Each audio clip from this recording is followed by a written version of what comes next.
Dubai എപ്പോഴും അത്ഭുതകരമായിട്ടുള്ള infrastructure develop ചെയ്യുന്ന കാര്യത്തിൽ ലോകത്തിൽ വളരെ മുന്നിട്ട് നിൽക്കുന്ന ഒരു രാജ്യമാണ്. ഓരോ ദിവസവും പുതിയ പുതിയ കെട്ടിടങ്ങൾ ദുബായിൽ വന്നുകൊണ്ടിരിക്കുകയാണ്. അതിൻ്റെ വാസ്തുശില്പകലയുടെ അതിരുകൾ അറുതിയില്ലാതെ ഓരോ ദിവസവും മുന്നോട്ട് പോയിക്കൊണ്ടിരിക്കുകയാണ്.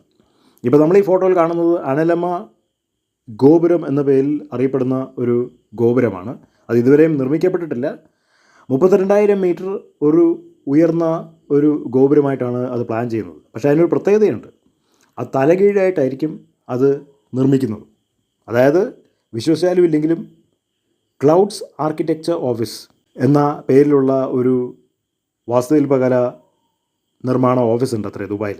അവർ ഉദ്ദേശിക്കുന്നത് പ്രകാരമാണ് ശൂന്യാകാശത്തുള്ള ഒരു പാറയിൽ ഒരു ഹൈ സ്ട്രെങ്ത് കേബിൾ ഘടിപ്പിച്ചുകൊണ്ട് ആ കേബിളിനെ ആശ്രയിച്ചുകൊണ്ട് തലകീഴായിട്ട് ഈ കെട്ടിടം ഭൂമിയുടെ അന്തരീക്ഷത്തിൽ ഇങ്ങനെ തള്ളി നിൽക്കുന്ന രീതിയിലാണ് അത് സൃഷ്ടിക്കപ്പെടാൻ അവരാഗ്രഹിക്കുന്നത്. അത് എത്രമാത്രം പ്രായോഗികമാകും എന്നുള്ളത് നമുക്ക് പറയാൻ കഴിയില്ല. അത് സിനിമകളിൽ മാത്രം കണ്ടുവരുന്ന ഒരു കാര്യമാണ്.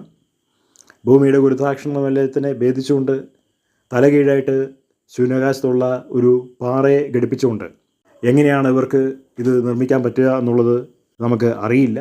അതൊരു പൊട്ടത്തരമായിട്ടാണ് നമുക്ക് തോന്നുന്നതെങ്കിലും അത് പൂർണ്ണമായിട്ടും ഒരു പൊട്ടത്തരമായിട്ട് നമുക്ക് കാണാൻ കഴിയില്ല. കാരണം ലോകത്തിൽ ഇനി ഇവിടുന്ന് അങ്ങോട്ട് പലതരത്തിലുള്ള നടക്കാൻ സാധ്യതയില്ലാത്ത ഒരുപാട് കാര്യങ്ങൾ നമ്മൾ കാണാൻ പോവാം. ഇപ്പോൾ കമ്പ്യൂട്ടറിനെ ഉപയോഗിച്ചുകൊണ്ട് VFX ചെയ്യുന്ന പോലെ ഇത് റിയലായിട്ട് അവരങ്ങനൊരു പ്രോജക്റ്റ് പ്ലാൻ ചെയ്യുന്നുണ്ട് എന്നുള്ളതാണ് അറിയുന്നത്. പക്ഷേ അതെങ്ങനെ ആയിത്തീരുമെന്നുള്ളത് നമുക്കറിയില്ല. അത് നിർമ്മാണം കഴിഞ്ഞ് വരുമ്പോൾ നമുക്ക് ആ ഗോപുരം കാണാനായിട്ട് കഴിയും.